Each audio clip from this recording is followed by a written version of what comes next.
हम लोग गीत बिरहा गायिका रुचि यादव प्रतापगढ़ से अपनी पूरी पार्टियन की आवाज में आप सबके स्वागत सम्मान अभिनंदन वंदन करते हैं। आशीर्वाद के चाह रहे कि बच्चे अपनी कला में कामयाब रहे। आज जैसा कि आप लोग जानते हैं आदरणीय परम सम्मानित महान आत्मा स्वर्गीय आप दादी जी छब्बी देवी जी इस नासो संसार को छोड़कर चली गई। तेरही के उपलक्ष्य में यह कार्यक्रम रखा गया। बिरहा के आप बहुत ही सुंदर बहुत ही होनहार कलाकार प्रयागराज की पावन धरती से चलकर आए हुए आदरणीय आप हमारे गुरु तुल्य हैं। आप दिनेश यादव जी गुरु जी के आप बिरहा सम्राट स्वर्गीय दादा श्री राम कैलाश यादव जी के आप नाते हैं, हमारे गुरु हैं। चलो मैं कोट कोट नमन हो आशीर्वाद के चाह रहे। बहुत ही प्यारा स्वागत सम्मान हुआ। आदरणीय कार्यक्रम के आयोजक साहब घर मलिकार साहब आप दया शंकर यादव जी सुंदर पुष्पंखुड़ियों में गुथा हुआ हार 1 साल और 500 रुपए लेकर सम्मान किया। चलो मैं कोट कोट नमन रहेगी आशीर्वाद के चाह रहेगी कि हम बच्चे अपनी कला में कामयाब रहे। बताया जाता है कोई भी शुभ काम करने से पहले अपने आराध्य अपने इष्ट देवी देवता को याद कर लेना चाहिए। काम बड़ा बढ़िया बना था। धन को चाहने वाले लोग लक्ष्मी जी कुबेर जी की पूजा आराधना वंदना किया करते हैं। बल को चाहने वाले लोग दादा वीर बजरंगबली के पूजा आराधना वंदना करते हैं। वैसे ने हम पढ़वैया लिखवैया संगीत से प्रेम रखने वाले लोग माई बीड़ा वादिनी सरस्वती जी के पूजा आराधना वंदना करी थी। आवा गुरु जी तनिक वंदना की लाइन से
विश्वास करे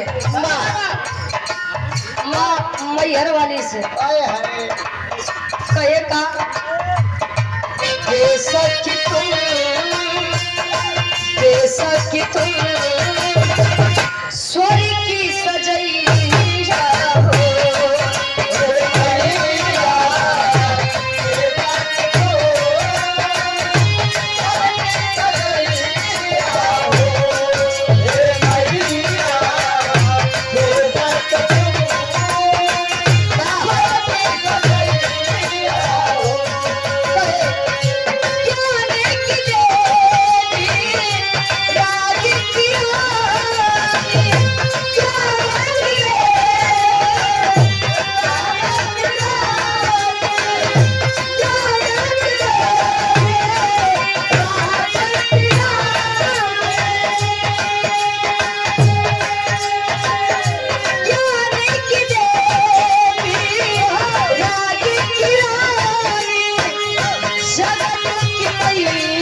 स्वर्ग की सजैया हो ज्ञान की देवी राग की रानी जगत की मैया हो बिटिया गए माता जी अंधकार अज्ञान रूपी अंधकार धीरे धीरे आगे बढ़ रहा है जरूरत है आपके ज्ञान रूपी प्रकाश की जैसे हर महफिल में आई के लाल बचाऊ हवा में वैसे ना आज आप पवन पवित्र ऐतिहासिक धरा पे आवा कहे का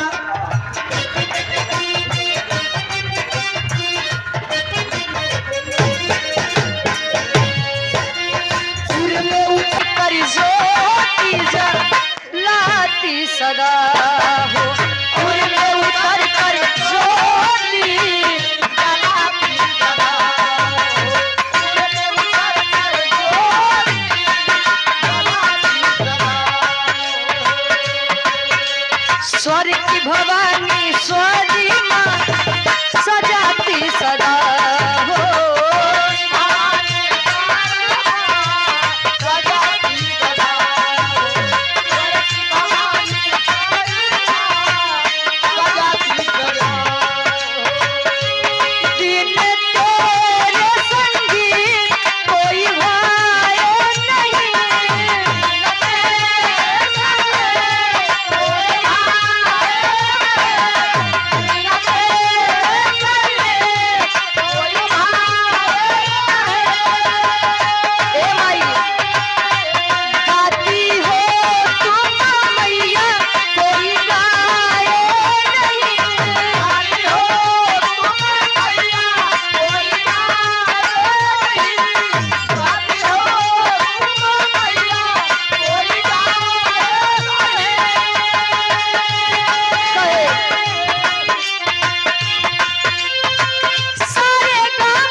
ज्ञान को चाहने वाले, संगीत से प्रेम रखने वाले आपको श्रद्धा से याद करते हैं, सुमन आपका करते हैं, सुमिरन करते हैं।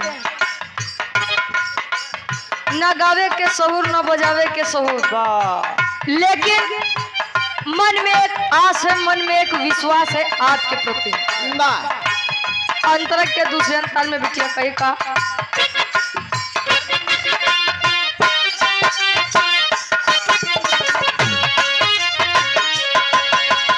अग्नि की तपन सची साधना की नीर हो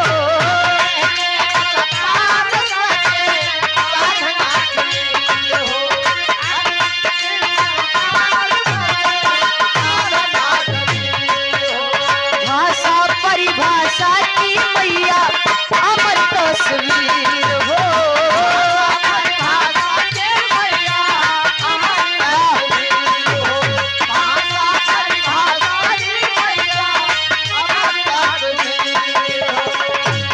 मेरी लाजी बचाओ आओ देर ना करो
हो गया भजन अरे आदत बुरी सुधार लो बस हो गया भोजन भोजन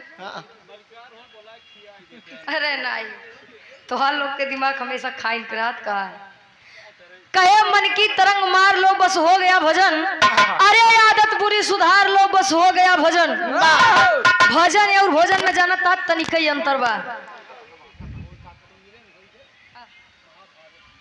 महाभारत में जाइए ठीक ठीक बैठ जाओ महाभारत ही करें